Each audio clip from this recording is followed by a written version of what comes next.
Hello दोस्तों, स्वागत है एक बार फिर से आपका मेरे चैनल पे लीगल न्यूज 127 पे। दोस्तों, सही सुना आपने। अगर आपकी पत्नी का किसी गैर मर्द के साथ संबंध है शादी के बाद, मतलब वो एडल्ट्री में आती है, तो ऐसे में अब आपको पत्नी को इंटरिम मेंटेनेंस देने की बिल्कुल जरूरत नहीं पड़ेगी। इलाहाबाद हाईकोर्ट ने एक रिसेंटली एक जजमेंट सुनाया है जिसमें उसने साफ कहा है कि अगर पति आरोप लगाता है पत्नी पे कि वो एडल्ट्री में है, उसका संबंध किसी और गैर मर्द के साथ है, तो ऐसे में अब पत्नी को इंटरिम मेंटेनेंस नहीं दिया जाएगा। मतलब कोर्ट बिना डिसाइड किए पहले कोर्ट को कंफर्म करना पड़ेगा अगर पति ने जो आरोप लगाया है पत्नी पे एडल्ट्री का ऐसा है या नहीं है। बिना डिसाइड किए हुए पत्नी को इंटरिम मेंटेनेंस नहीं दिया जाएगा, मतलब पत्नी इंटरिम मेंटेनेंस की बिल्कुल भी हकदार नहीं है। दोस्तों, वीडियो बहुत ही ज्यादा इंपॉर्टेंट होने वाली है, वीडियो स्किप बिल्कुल मत करिएगा। और आप मेरे चैनल पर नए हैं तो चैनल को लाइक करिए, शेयर करिए और सब्सक्राइब करना बिल्कुल मत भूलिए। साथ ही बेल आइकन दबा दीजिए ताकि आपको टाइम टाइम पर वीडियो की नोटिफिकेशन मिलती रहे।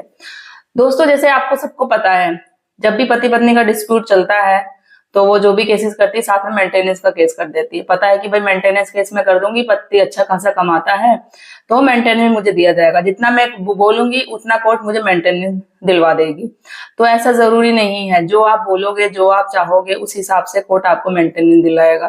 क्योंकि मेंटेनेंस भी देखो पहले क्या होता था, अभी जैसे इंट्री मेंटेनेंस, जैसे मेंटेन बताया दो तरीके के मेंटेनेंस होते हैं। इंट्री मेंटेनेंस एक जो फाइनल जो लास्ट में सेटलमेंट होता है, एंड ऑफ द केस क्या होगा, क्या फाइनल सेटलमेंट किया जाएगा, इस बीच में क्या करती है पत्नी कि भाई मुझे मेंटेनेंस चाहिए, तो फैमिली कोर्ट अलाउ कर देती है, पति को ऑर्डर कर देती है कि आपको इतना मंथली पर्टिकुलर अमाउंट बांट देती है कि आपको जब तक केस चलता रहेगा मंथली आपको पत्नी को इतना मेंटेनेंस देना है। अगर कोई बच्चा है तो उसका भी अलग से मेंटेनेंस बांध दिया जाएगा।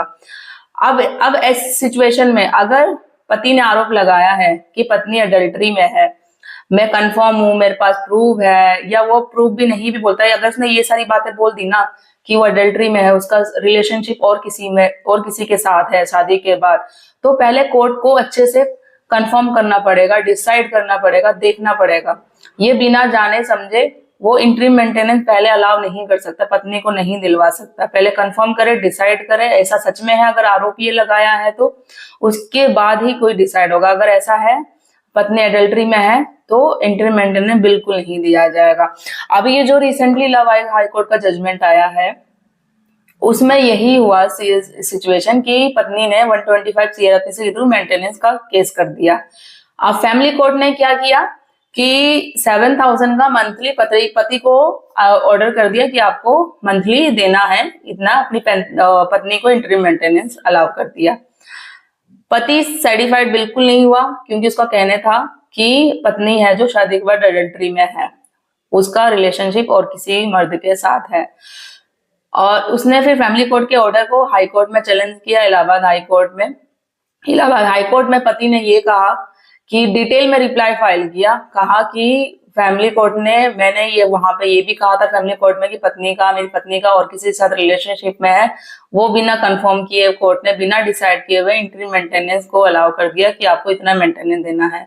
क्योंकि जहां तक पता है अगर पत्नी का रिलेशनशिप और किसी के साथ है तो ऐसे में इंटरिम मेंटेनेंस नहीं दिया जाएगा, पत्नी बिल्कुल हकदार नहीं है। इलाहाबाद हाईकोर्ट भी पति के बातों से बिल्कुल सहमत था, उसने यही बिल्कुल किया, पति के फेवर में ही बोला कि ये बिल्कुल सही बात है। अगर पति ने कोई भी एलिगेशन लगाया है, कोई भी आरोप लगाया है, तो कोर्ट को बिना कंफर्म किए, बिना डिसाइड किए वैसे इंटरिम मेंटेनेंस नहीं अलाउ नहीं करना चाहिए। वो फैमिली कोर्ट के ऑर्डर को बिल्कुल उन्होंने इलाहाबाद हाईकोर्ट ने किया और ऐसे में पति के फेवर में ही फैसला सुनाया। जो इंटरिम मेंटेनेंस का था उसको बिल्कुल कैंसिल कर दिया, खत्म कर दिया पूरी तरीके से, क्योंकि उसके पास सारे प्रूफ वगैरह भी थे। अगर इतना गंभीर आरोप लगाया जा रहा है पत्नी पर तो वो बिल्कुल कानून यही कहता है मेंटेनेंस पे कि अगर एडल्ट्री में पत्नी आती है तो ऐसे में इंटरिम मेंटेनेंस बिल्कुल नहीं दिया जाएगा। तो आई होप गाइस, जो भी पति है जिनके साथ सेम सिचुएशन होती है, अगर आपकी पत्नी भी एडल्ट्री में है, ठीक है, तो इस जजमेंट के थ्रू आप अपने इस जजमेंट का यूज करके आप अपने केस में फायदा उठा सकते हो।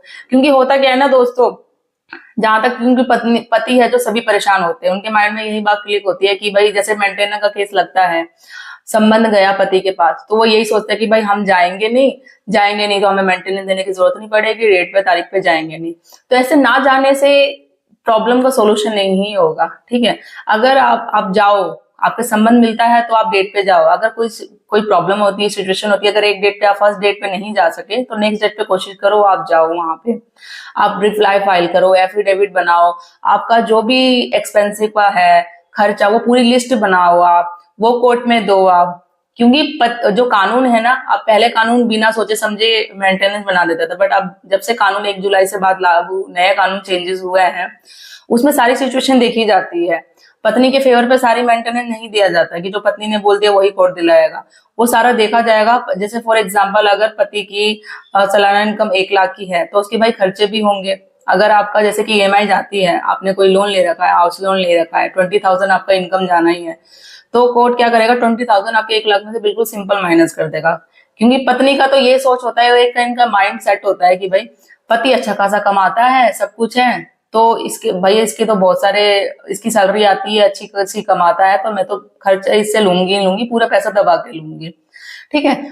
इससे पहले मैंने काफी सारी वीडियो भी बनाई है, हाई कोर्ट के, सुप्रीम कोर्ट के जजमेंट भी शेयर किए हैं, जिसमें उन्होंने साफ अब बिल्कुल मेंशन कर दिया कि अगर पत्नी पढ़ी लिखी है, अगर वो बिल्कुल फिट है, वो जॉब कर रही है, तो ऐसे में अब उसको मेंटेनेंस नहीं दिया जाएगा। अगर वो जॉब भी नहीं कर रही है ना, वेल एजुकेटेड है, तो वो कमा के अपना भरण पोषण अच्छे से कर सकती है, वो क्यों मेंटेनेंस के भरोसे बैठी रहती है।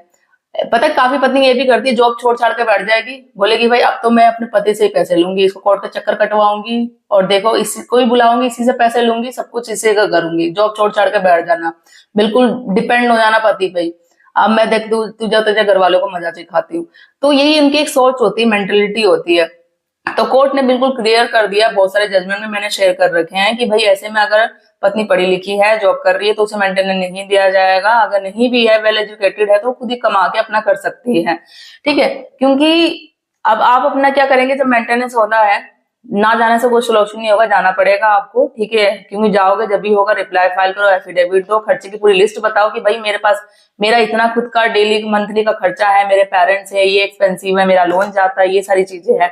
तो उस बेस पे, उस सिचुएशन के उसके बाद ही मेंटेनेंस डिसाइड होगा। और अगर आपके पति सेम जैसे मैंने कहा अगर हेरिडिटरी में है, तो बिल्कुल अब टेंशन मत लो, अब इसमें में इंक्रीमेंटल देने की बिल्कुल जरूरत ही नहीं पड़ेगी कि आपको भाई देना पड़ेगा। एक फाइनल अगर एंड ऑफ द सेटलमेंट भी होगा, वो सिचुएशन डिपेंड करेगा केस पे कि क्या है क्या नहीं, तो उस पर डिसाइड होगा। तो आई होप गाइज ये जो सुप्रीम कोर्ट, ये इलाहाबाद हाई कोर्ट का जो जजमेंट है, आपको कैसा लगा कमेंट में करके जरूर बताइएगा।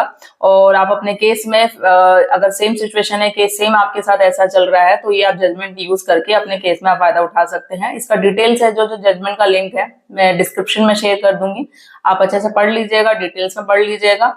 और क्या कहना चाहते हैं, कुछ राय है आपकी, कमेंट है, अगर कुछ क्वेश्चन है, कुछ क्वेरी है, तो हमें कमेंट में करके पूछिएगा। जल्दी मिलूंगी मैं ऐसे ही इंफॉर्मेटिव वीडियो के साथ जल्दी। और मेरे चैनल को लाइक करना, शेयर करना, सब्सक्राइब करना बिल्कुल मत भूलिए। ज्यादा से ज्यादा लोगों तक आप शेयर करो ताकि और भी लोगों तक पहुंचे और उन्हें भी हेल्प मिल सके। जल्दी मिलती हूँ मैं ऐसे इंफॉर्मेटिव वीडियो के साथ, तब तक के लिए थैंक यू।